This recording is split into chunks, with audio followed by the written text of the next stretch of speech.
अब इस सवाल के अंदर बस इस सवाल को पहले डिस्कस करते हैं, फिर आपकी तरफ छोड़ते हैं और देखते हैं आप लोग का मगज कितना काम करता है। अल्लाह ताला से उम्मीद है कि आप लोग इसमें थोड़ा सा मेरे साथ बैठ के चीज़ों को समझेंगे।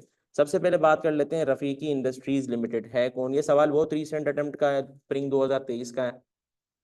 वो कहता है produces a product which pass through two department, एक प्रोडक्ट बनाते हैं, दो डिपार्टमेंट से गुजरता है, जिंदगी आसान है। आगे क्या कहते हैं, ए एंड बी, एक ए डिपार्टमेंट है और एक बी डिपार्टमेंट है, ठीक है। This detail related to the product the month of it is follows, यानी कि इसने 2023 फरवरी का इसने डिटेल दे दी। बोलता है ये डिपार्टमेंट ए की डिटेल है, ये डिपार्टमेंट बी की डिटेल है, दोनों दे दी। इसमें इसने ओपनिंग WIP दिया, ओपनिंग WIP दे के इसने सारी चीज़ें इधर लिख दी आपके सामने। इनपुट ड्यूरिंग द मंथ, इसने बोला कुछ इनपुट मैंने ड्यूरिंग द मंथ डाला है इसके अंदर, इसमें कोई इसने कहानी नहीं बताई। रिसीव फ्रॉम ए, जाहिर है ए के अंदर ए तो रिसीव कर नहीं सकता, बी रिसीव कर सकता है। इसकी वैल्यूज छुपा दी कि कहीं आप लोगों को वो मसला ना कर दे। आखिरी कहता है कॉस्ट फॉर द मंथ, इसने कॉस्ट फॉर द मंथ दे दी, जाहिर इनपुट डाला था तो इसने इधर डाल दी सारी चीज़ें, ठीक है। आगे कहता है ट्रांसफर आउट मैंने किए 1,40,000 का, इसने वैल्यू छुपा दी। और ये सारी इसने अपना ट्रांसफर आउट किया होगा। देखो इसका ट्रांसफर आउट, ये ए का ट्रांसफर आउट है, ए का ट्रांसफर आउट बी में जाएगा, ऐसे ही है ना। तो ये सारी चीज़ें हैं, तो अगर आप देखें इसका ट्रांसफर आउट और इसका ट्रांसफर इन बराबर है, होना भी यही चाहिए। आगे क्या कहता है, ये क्लोजिंग WIP है 25,000 का, मटेरियल के रिस्पेक्ट से 100%, इसके रिस्पेक्ट से 60%, ये 100% और इसके रिस्पेक्ट से 80%। सिंपल सा है, सवाल को बस कॉम्प्लेक्स बनाने के लिए डिटेल के अंदर क्वेश्चन मार्क डाल दिए ताकि बच्चे जो रहे हैं कंफ्यूज, फ्यूज में डिफ्यूज हो जाएंगे आप तो। अगर बच्चे RIR uses FIFO method for valuation of its inventory, सवाल के मार्क्स के हिसाब से ये सवाल कॉम्प्लेक्स है। क्योंकि देखो अगर मैं एज ए एग्जामिनर सोचता हूँ तो मुझे एक अंदाज़ा है कि टाइम कितना लगेगा उस सवाल को करने में। तो मेरा एज अ टीचर मुझे ही नज़र आ रहा है ये हो नहीं सकता था 15 मिनट, 15-17 मिनट में सवाल, इसमें थोड़ा टाइम चाहिए, ठीक है। लेकिन बहरहाल, rejected unit are sold on as is where is basis during the month proceed from the sale of rejected unit in department A and B were 4 million and 6 million respectively। इसने बोला भाई जो भी रिजेक्टेड यूनिट होता है ना, वो वहाँ पर हम लोग as is where is basis पे बेच देते हैं, कोई रेट मुकर्रर नहीं है, तो कोई मसला नहीं है, तो और अच्छा है हमारे लिए। बस फर्क क्या आएगा कि जैसे 4 मिलियन आपको रिसीव हुआ है, ठीक है, तो 4 मिलियन में नॉर्मल लॉस का भी पोर्शन होगा और ABNL का भी पोर्शन होगा, और सिमिलरली फॉर दैट, ठीक है। तो हमें उसको तोड़ना पड़ेगा कि नॉर्मल लॉस में कितना ले जाना, और कोई साइंस नहीं है। आगे कहता है 100% material start of the product, normal assumption है, unit expecting 90% is to conversion, सही। Normal is 5% of transfer out, बस ये जो साइंस है ना, इसको समझाना था आपको, और कोई इसमें साइंस है नहीं। 5 मिनट लें इस सवाल के, अपने पास एक आउटलाइन तैयार करें और मुझे ज़रा बताएं कि आप लोग क्या समझते हैं कि इस सवाल को शुरू करना चाहिए। इसकी रिक्वायरमेंट भी पढ़ लें, गलती हो गई मुझसे। इसने कहा कंप्यूट कर दें आप EPU को, ठीक है, cost of finish goods, closing WIP और एबनॉर्मल गैस। तो 10 नंबर का नहीं है, 20 नंबर का, फिर ठीक है। 20 नंबर में ये जस्टिफाइड है, बिल्कुल जस्टिफाइड है। मैं 10 नंबर का समझाऊँ, 20 नंबर का सवाल है, तो 20 नंबर में बहुत जस्टिफाइड सवाल है, मज़े का सवाल है। और 20 नंबर को अगर हम जर्ब दे देते हैं 1.8 से, तो आपके पास 32-33 मिनट 35 मिनट है, आराम से हो सकता है ये, क्योंकि ये वाली रिक्वायरमेंट कम है ना, इसमें कोई साइंस नहीं दी। यानी कि टेक्निकली आपको दो प्रोसेस की वर्किंग करनी है, एक प्रोसेस ए है और एक प्रोसेस बी है, सब दोनों के लिए सिमिलर वर्किंग होगी, कोई साइंस नहीं है। आपने एक की वर्किंग कर ली ना, आपको दूसरे की आ जाएगी। लेकिन मैं चाहूंगा आप अपना जहन लगाएं, सिर्फ यहाँ पर आपने इस वाले बात को मुझे आपने करके बताना है कि इसका मतलब क्या है। फिनिश ट्रांसफर आउट की बात क्या कर रहा है, normal loss is 5% of unit of transfer out. ये 5% किसकी, सबसे पहले यूनिट रिकंसिलिएशन बनाते हैं, हम बनाते हैं यूनिट रिकंसिलिएशन। मुझे उम्मीद है आप लोगों ने इस सवाल का पोस्टमार्टम कर दिया होगा, लेकिन देख लेते हैं। अब देखिए यूनिट रिकंसिलिएशन में हमेशा एक लाइनर बनाता था, क्योंकि एक ही डिपार्टमेंट का कर रहा होता था। अब हम कितने डिपार्टमेंट का कर रहे हैं, दो, इधर लिख देते हैं,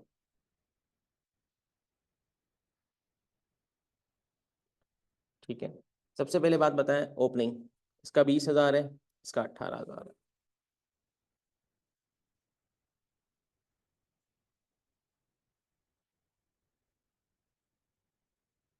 इजी पीजी सी। इनपुट ड्यूरिंग द ईयर, ठीक है, इनपुट की बात कर लेते हैं। आप गौर कर रहे हैं, देखें इसमें तो वह इनपुट करेगा, ठीक है, लेकिन आप देखें इसका जो इनपुट है ना, कोई खास अपना नहीं है, इसका सिर्फ इनपुट यही है जो उस डिपार्टमेंट से आ रहा है। तो मैंने लिखा 1,55,000, और ये कितना हो गया, 1,40,000। ये क्या होगा, डिपार्टमेंट के अपने इनपुट हो गए, इसके अलावा कोई एक्स्ट्रा चीज नजर नहीं आती। तो 20 और 1,55 कितने हो गए, 1,75, और 18 और 1,40 कितने हो गए, 168। ये हमने इनपुट की बनाई, अब हम आउटपुट की बना लेते हैं। ठीक है, आउटपुट में सबसे पहले तो बेटा हम ले लेते हैं ट्रांसफर आउट। ट्रांसफर आउट कर दें या एफ जी कर दें, बात एक ही है। क्यों? देखें, इसका जो ट्रांसफर आउट है ये रहा, क्योंकि इनका इन था, ये आउट है, यही इन आउट होगा ना इसका। इसका था 1,40,000 और इसका ट्रांसफर आउट कितना हुआ? 1,20,000। सही है। दूसरा बताएं आपके पास क्या आ जाता है? दूसरा आपके पास आ जाता है क्लोजिंग WIP, CWIP। CWIP इसका है 25,000, इसका है 30,000। ठीक है, अब जाहिर सी बात है, इसको हम थोड़ा सा इधर कर लेते हैं।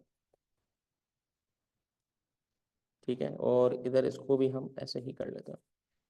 टोटल हमारा 1,75 होना चाहिए इसका, और ये हमारा कितना होना चाहिए? 1,68। ऐसे ही रिकन्सिलिएशन बनाते हैं हम। अब मेरा सवाल ये है कि अब हमारे पास ये जो दोनों में बच रही है, 1,20 और 1,30, 1,20 और 30 दोनों मिला के कितने बन रहे हैं? 1,50। तो इसका मतलब 18,000 का इधर डिफरेंस है। ठीक है, और ये 1,40 और 1,25 कितने बनते हैं? 1,55। तो इधर 20,000 का डिफरेंस आ रहा है। तो इसका मतलब 20,000 का लॉस यहाँ हुआ है, 18,000 का लॉस यहाँ हुआ है। लेकिन इसने लॉस की कैलकुलेशन का क्या कहा था, इसको गौर कीजिएगा। अमूमन आपको ये वाला कभी भी नहीं मिलता है। वो कहता है आपने जितने भी अब तक सवाल किए हैं सब में किस में कैलकुलेट किया है? इनपुट में। यकीन माने इनपुट पे कैलकुलेट करना मुश्किल है, क्योंकि उसमें कंसिडर करना पड़ता है कि इनपुट किसको कंसिडर करना है। ठीक है, जैसे कि बाज जगहों पर वो इनपुट को अपना जो सब्जेक्ट टू इंस्पेक्शन नहीं आते उसको वो इनपुट कंसिडर नहीं करता। लेकिन यहाँ पर ये कह रहा है आपका नॉर्मल लॉस क्या है? आउटपुट जितने आपने यूनिट लिए हैं 5% उसका ले लेंगे, सबसे आसान होता है। तो आपने यहाँ पर लिखा नॉर्मल लॉस 5% ऑफ आउटपुट है, 1,40,000 है, तो यहाँ आपने लिखना है 1,40K का 5%, कॉमा, और इसका 1,20 है तो 1,20K का 5%। मैंने सिर्फ ये शॉर्ट फॉर्म में आपको लिखने के लिए। ठीक है, तो 1,40 का 5%, तो ये बनता है 10-14,000 और ये बन जाता है 7,000। इसी तरीके से 1,20K का 5% ये बन जाता है 6,000 यूनिट। ये आपका क्या हुआ है? नॉर्मल लॉस हुआ है। ठीक है, अभी भी कैलकुलेट कर लेते हैं। तो 1,40 और 25 ये हो गए 1,65, 1,65 और 7 ये हो गए 1,72। इधर 10,000 का फर्क था, इधर मेरी गलती। 1,40, 1,40 और 25 कितने हो गए? 1,65, 1,65 और 7 हो गए 1,72। तो यहाँ पर हो गया 3,000 का एबनॉर्मल लॉस, और मैंने यहाँ लिख दिया ये क्या है? बैलेंसिंग फिगर है। ठीक है, इसी तरीके से ये 1,20 और 30 कितने हो गए? 50। ऐसे ही है ना, 1,20 और 30 कितने हो गए बेटा? 50 हो गए। कैलकुलेशन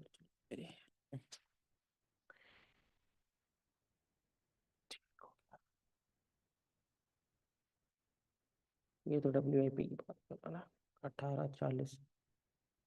ठीक है, 1,68, 1,58।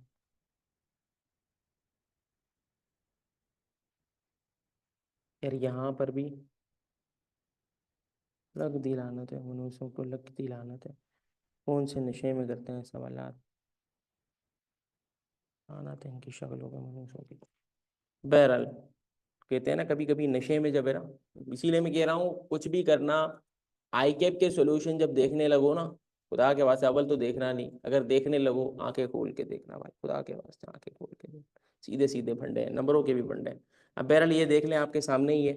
यहाँ पर हमारे पास 1,20 और 1,30, ये 30 ये हो गए 1,50, 1,50 और 6 कितने हो गए? सल्लल्लाहु अलैहि वसल्लम। ये आपके पास हो गए 1,56। तो जितना बच जाता है ये तकरीबन आपका बचेगा 12,000, ये आपका हो जाता है एबनॉर्मल। ठीक है, यहाँ तक क्लियर है? मैं खुद बोल रहा हूँ यार ये क्या बंडा है। ठीक है, यहाँ तक हमारे पास क्लियर हो गया, ये हमारे पास पूरी वर्किंग रेडी हो गई। अब हमने क्या बनाना होता है? EPU। ऐसे ही है। अब इसी तरीके से हम करेंगे जैसे हम हमेशा करते हैं। ये आ गया material unit percentage value, conversion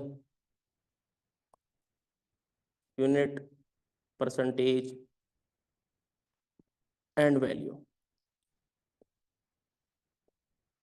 सवाल ये पैदा होता है कि जब हम ये काम करने लगेंगे तो हमें उसको किस तरीके से लेके चलना है। तो बेटा सबसे पहले तो हमने जानना क्या है कि ये कौन सा मेथड है। इसने कहा ये करता है on the basis of what? FIFO method करता है। फीफो का उसूल क्या है? जो इस पीरियड में बना हम उसको कंसिडर कर रहे होते हैं, ओपनिंग वाले को ओपनिंग में ही रहने देते हैं। ठीक है, आप देखें फीफो में जब आपने फिनिश गुड्स किया तो फिनिश गुड्स के हमें दो पार्ट्स बनाने पड़ते हैं। अपना क्या बोलते हैं, स्टार्टेड इन लास्ट पीरियड, यही बनाना होता है, और दूसरा बनाना होता है करंट पीरियड वाला। ठीक है, एक से रुकिएगा 1 मिनट। ठीक है, इसको मैंने सीधा, अब यहाँ पर आपके पास आ गया।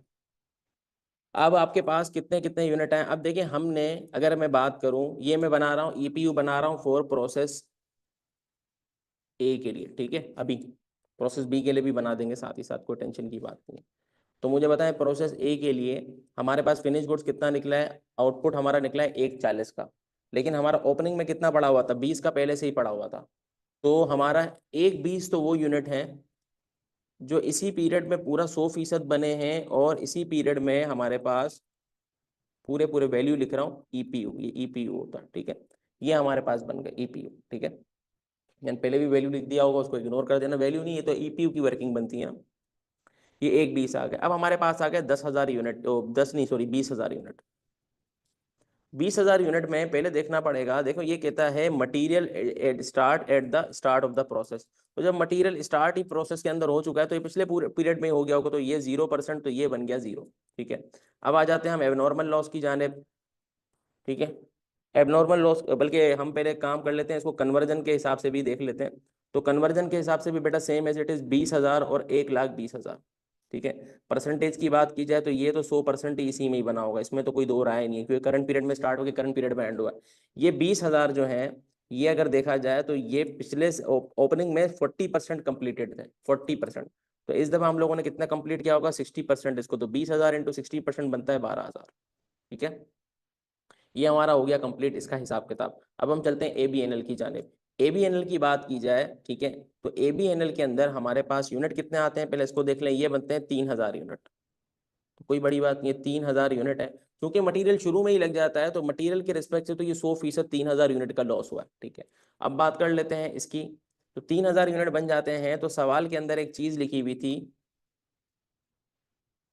ठीक है, सवाल के अंदर क्या चीज लिखी हुई थी कि ये 90% जब कंप्लीट हो चुके होते हैं तब हम इंस्पेक्ट करते हैं, तो इसका मतलब 90% के बाद तो हमारे पास कोई चीज आई नहीं होगी। तो ये हमारे पास बनते हैं 2700 यूनिट। ठीक है, ये हमारे पास सीधी सीधी वर्किंग हो गई। अब हमारे पास आ गया क्लोजिंग WIP। क्लोजिंग WIP की बात की जाए तो ये हमारे पास यूनिट कितने बनते हैं बेटा, ये बनते हैं 25,000 यूनिट। 25,000 यूनिट तो वो हैं कि जाहिर सी बात है, मटीरियल तो शुरू में डल जाता है, तो 100% कंप्लीट, मटीरियल के रिस्पेक्ट से कोई बंडा नहीं है। अब आ जाते हैं इधर, हम 25,000 लिखते हैं। अब बात कर लेते हैं क्लोजिंग के रिस्पेक्ट से। क्लोजिंग के रिस्पेक्ट से ये 60% कंप्लीटेड है, तो ये भी हो जाएंगे 60% कंप्लीटेड, तो ये हमारे पास हो जाएंगे 15,000 यूनिट। ठीक है, तो ये जरा हम देख लेते हैं इधर, 120 वैसे ही लिख रहा हूँ, ये कोई इतना लिखना जरूरी नहीं है, 120 और 12 132, बाद में कैलकुलेशन करने में आसानी होती है। तो 3,000 और 25,000 और ये सारा आप मिला लें तो आपके पास आ जाएगा। ठीक हो गया, ये आपका हिसाब किताब ये वाला पूरा हो गया। सिमिलरली आप ईपीयू किसका बनाएंगे, किसका बनाएंगे, प्रोसेस बी का बनाएंगे। सिमिलर वर्किंग होगी, कोई साइंस नहीं लगेगी, कोई चीज नहीं लगेगी। तो ये मैंने आपको एक सवाल का, इस सवाल के अंदर जो शुरुआत की वर्किंग देखे, प्रोसेस कोस्टिंग के मोस्टली सवालात के अंदर मसला कहाँ है, मसला है शुरुआत की वर्किंग के अंदर। अब यहाँ पर एक और पॉइंट है जिसको मुझे करवाना है, तो मैं ये इसके लिए मैं प्रोसेस 2 भी बनवा देता हूँ ताकि आपको पता चल जाए। वो है कि नॉर्मल लॉस और एबनॉर्मल लॉस को वैल्यू कितनी असाइन होगी। ठीक है, वैसे तो मैथमेटिक्स में आपने रेशियो प्रोपोर्शन पढ़ा है ना, बस ये उसी तरीके से असाइन होगी, लेकिन फिर भी आप लोगों के लिए मैं करवा देता हूँ। सवाल में नहीं है, जान नहीं है, बस यहीं तक सवाल में बंडा था, मैंने आपको बता दिया। 1 20 3, और इसको हम कर लेते हैं, ये 25 3 28, और एक ये 1 48 बन गया बेटा। और अगर इसकी बात की जाए तो ये बनता है 1 32 27 और 15 15 27 बनते हैं आपके सल्लल्लाहु अलैहि वसल्लम। कितने बनते हैं, 27,000 नहीं है ना, 15 32 हो गए आपके, 1 47, और 3,000 1 50 होने चाहिए, तो 300 कम कर दो तो ये बनता है 1 49 300। ठीक है, ये एक आपके पास सीधा सीधा हिसाब किताब आ गया। ठीक है, अब आ जाते हैं हमारे पास दूसरी ईपीयू की वर्किंग भी कर लेते हैं, दूसरा प्रोसेस। बाकी सारी चीज़ें आप कर सकते हैं, ये छोटी छोटी चीज़ें हैं, इसको मैं करवा देता हूँ। ईपीयू की वर्किंग में बेटा वही हमारा, बल्कि एक काम करते हैं ना, पहले इसको वैल्यू भी असाइन कर देते हैं, आपका काम तो उसी से भी हो जाना है, मैं फजूल मेहनत होगी। अच्छा जी, हम स्टेटमेंट ऑफ इवेल्युएशन भी बना लेते हैं। अगर एक बंदा हो, उसको सवाल करना हो और उसको 10 नंबर चाहिए हो ना, तो 10 नंबर तो इसके इधर ही पक्के हो जाते हैं। कैसे, सबसे पहले सॉरी, कोस्ट पर ईपीयू तो निकाली ही नहीं, कोस्ट पर ईपीयू निकालने, पहले कोस्ट पर ईपीयू निकालते हैं हम। कोस्ट पर ईपीयू लिखा हमने, तो सबसे पहले हमें चाहिए होगी मटेरियल लेबर वगैरह की वर्किंग। अब यहाँ आ जाते हैं, चूंकि हम इसमें ओपनिंग वाले को फौरी कंसिडर नहीं करते, पहले हम कॉस्ट पर ईपीयू निकालते हैं, तो हमारे पास आ जाता है कि ड्यूरिंग द पीरियड हमने कितना कितना किया। तो ये मटेरियल ए है, कॉस्ट फॉर द मंथ कितनी है इसकी 9,20,400, इसकी 6,73,650।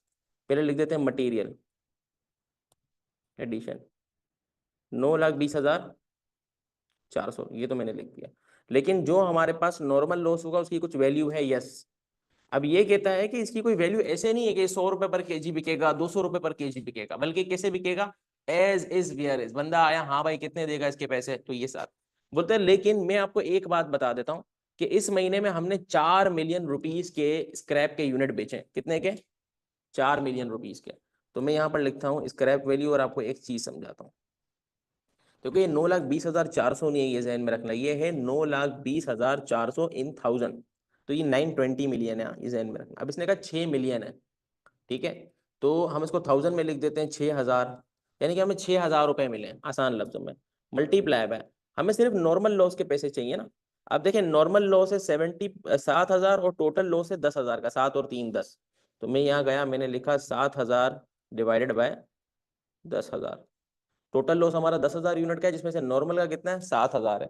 तो जब आप करेंगे तो 6 7 42, तो ये आ जाएगा आपके पास 4,200 रुपए का सीधा सीधा हिसाब किताब। यानी कि स्क्रैप वैल्यू जो है, जो माइनस करने की, अमूमन कैसे आती थी, पर केजी, पर लीटर, पर बॉक्स, व्हाटसोएवर। इसमें ऐसे नहीं आई है। इसमें कैसे आई है कि 6 मिलियन का हमने किया है, और इस हमने टोटल पैसे हमारे पास 6 मिलियन आए, तो 6 मिलियन में हमारे पास सिर्फ नॉर्मल लॉस के आए होंगे? नहीं भाई, नॉर्मल के भी आए होंगे और एबनॉर्मल के भी आए होंगे, ठीक है। तो कैसे बना दी इसने, कभी कभार है ना, मुझे हैरत होती है कि ये सवालों को देख के क्या ही करता, क्या कोई बंदा तो नहीं है, देखें जरा। सॉरी, 4 मिलियन है, माय बैड ना, मैं यही कह रहा हूँ, ये 4 मिलियन है। लेकिन प्रोसेस ए का 4 मिलियन है, यहाँ मैं गलती कर गया, 6 मिलियन नहीं है। तो 4 मिलियन को जरा कीजिएगा, कितने बनते हैं, 4 7 जा 28, ये 28 हो जाएगा। तो ये थोड़ा सा, वो 6 मिलियन दूसरे वाले प्रोसेस का है। तो आपने सिंपली क्या करना है, 9,20,400 को माइनस करना है, -2,800।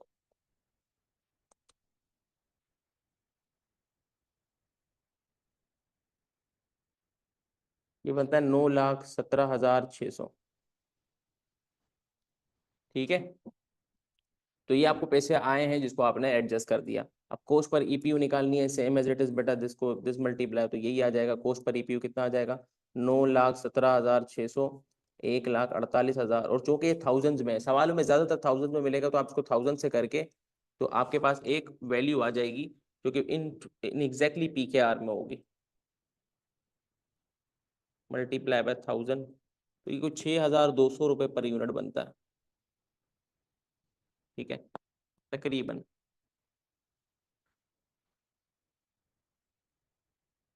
इसके बाद बेटा यहाँ पर आ जाते हैं, तो इसको भी आप इसी तरीके से कर सकते हैं। कन्वर्जन में चूंकि कोई इस तरीके का सिनेरियो होता ही नहीं है, तो कन्वर्जन में आप चले गए, और कन्वर्जन में आपने कहा कि ये 6,73,550 है, ठीक है। ओपनिंग को हम प्योरली इग्नोर करते हैं फीफो में, तो 6,73,550 है, डिवाइडेड बाय 149,300, मल्टीप्लाई बाय 1000, जो कि मैंने आपको बताया 6,73,000।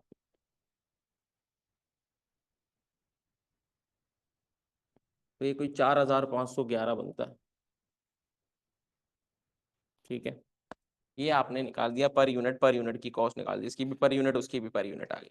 अब आपको सिर्फ वैल्यूएशन स्टेटमेंट ऑफ इवैल्यूएशन बनानी है, ये आप लोग बना लेंगे।